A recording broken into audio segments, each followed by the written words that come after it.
In this video, I'm going to give you 10 steps to making your workplace stress-free. Okay, step number 1. You want to define job roles and responsibilities.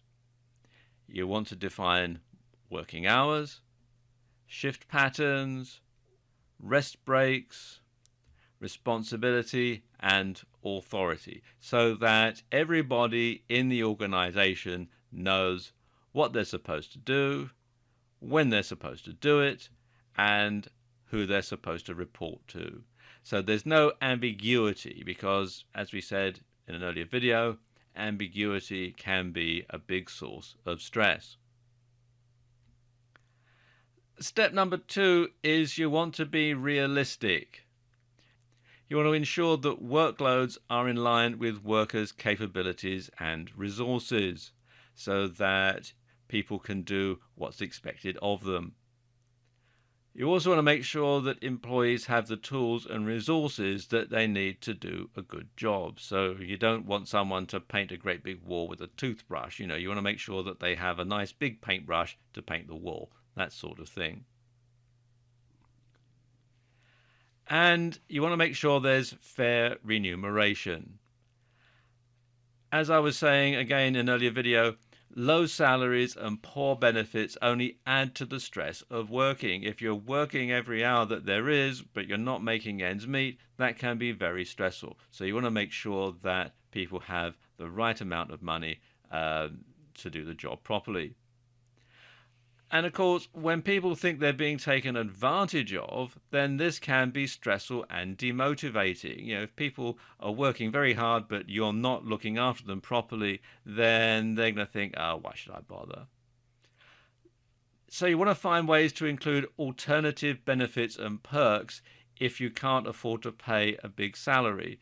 For example, lots of large corporations have sports facilities, or they might, even just throwing a decent Christmas party with lots of food and booze that the employee doesn't have to pay for. That sort of thing can go a long way, and it doesn't actually cost a great deal when you compare what you're going to get out of it at the end of the day.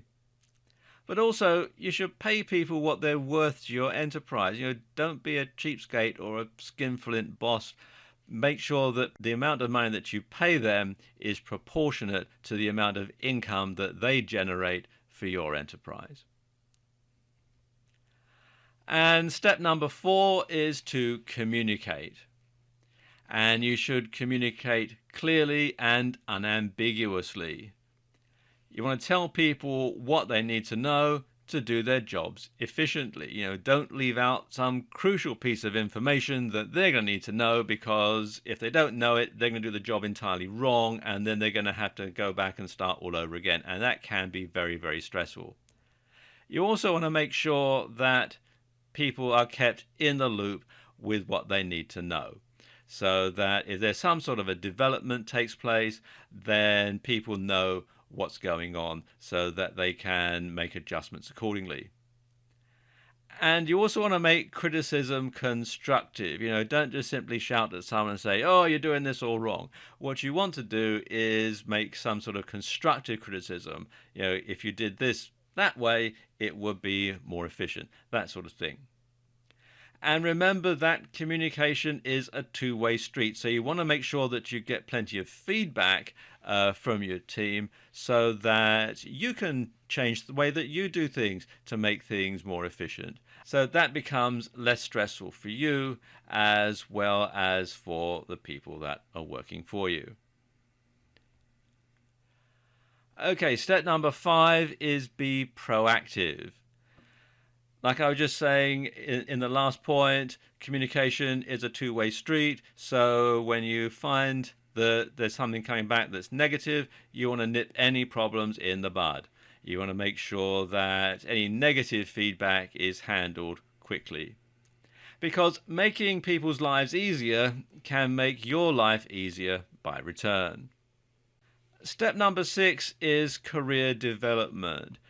There can be nothing more soul-destroying than working for a company, working for an organization, and knowing that you're doing your job and you're going to be doing that for the entire time that you work for this company. This is your job and this is what you do. And if you want to move on in your career, then you're going to have to go somewhere else.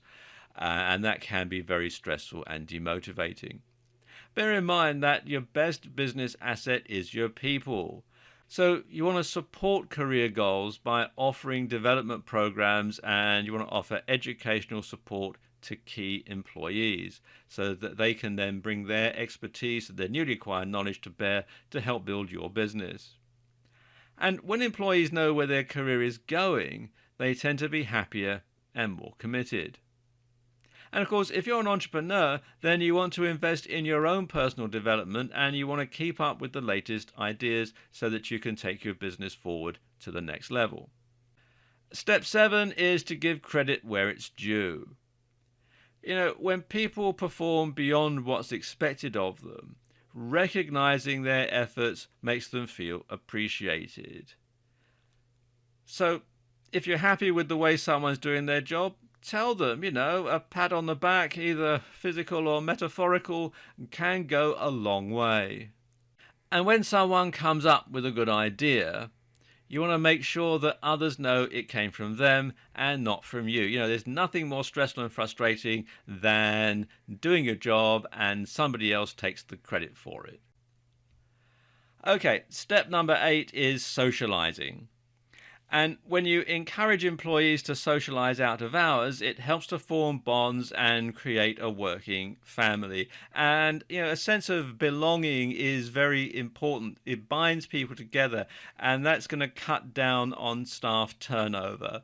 So, encourage employees to socialize out of hours, maybe throw a good Christmas party, that sort of thing. That can help to bind things together and help people to think of the company as more just somewhere to go to work. Step 9 is to have a good work-life balance. You want to establish work schedules that are compatible with the demands and responsibilities that your employees are going to have outside of the job. Because there's nothing more stressful than having to try and balance family life and your working life.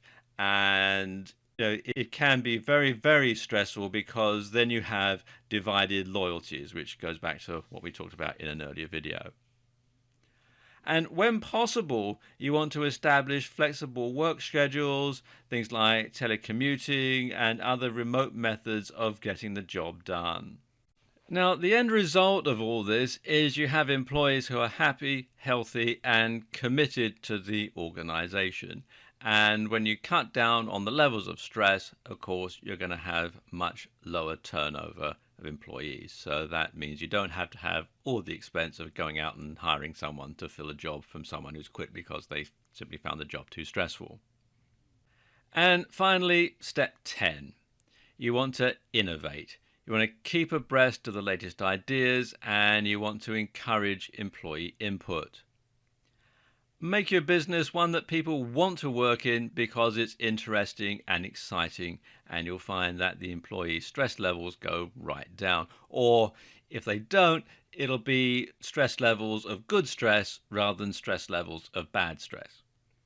And of course, a happy workforce is a more productive workforce, and that of course is better for your bottom line.